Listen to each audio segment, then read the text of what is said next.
अगर आप भी चाहते हैं कि मैथिली स्टार अनिल यादव और बंशीधर चौधरी, विक्की राजा, धर्मेंद्र निर्मलिया और ऑल मैथिली सिंगर का सॉन्ग सबसे पहले आप तक पहुंचे तो दीपक म्यूजिक एंटरटेनमेंट को दबा के चैनल को सब्सक्राइब जरूर करें और साथ में बेल आइकन को दबाना ना भूलें।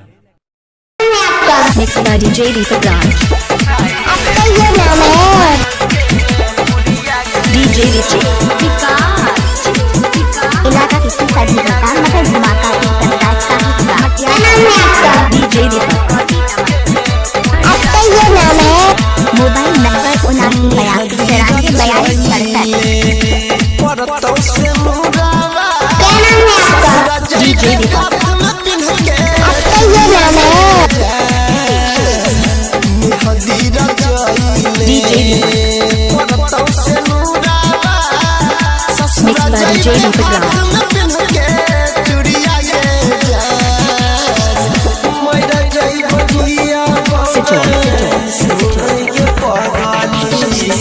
बजरंग टोल से डीजे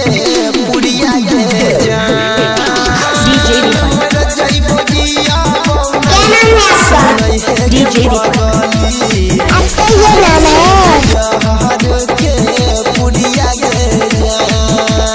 मोबाइल नंबर 79 82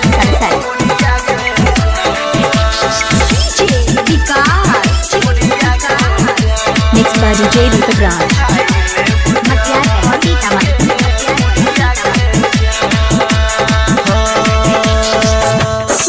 घर कहाँ है सिचोड़ बजरंग टोल सिचोड़।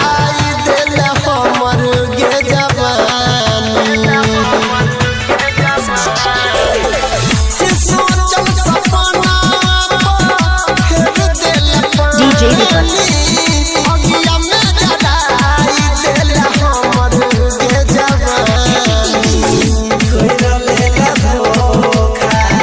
मोबाइल नंबर 79 82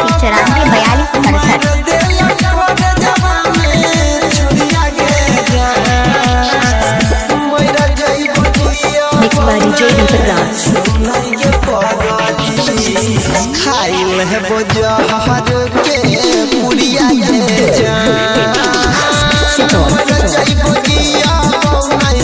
सुनई है गे पगली बजरंग टोल सिचोड़। बजहर के पुड़िया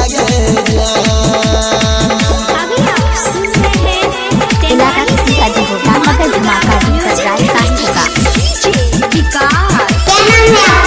डीजे दीपक आपका ये नाम है। डीजे दीपक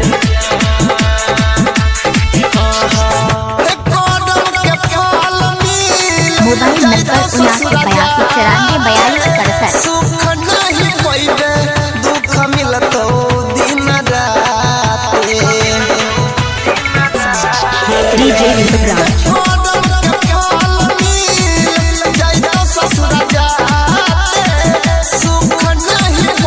बजरंग टोल सिचोड़।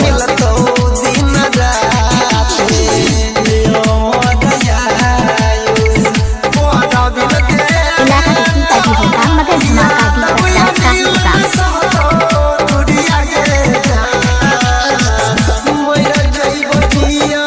डीजे दीपक खाइल है बजहर मोबाइल नंबर 79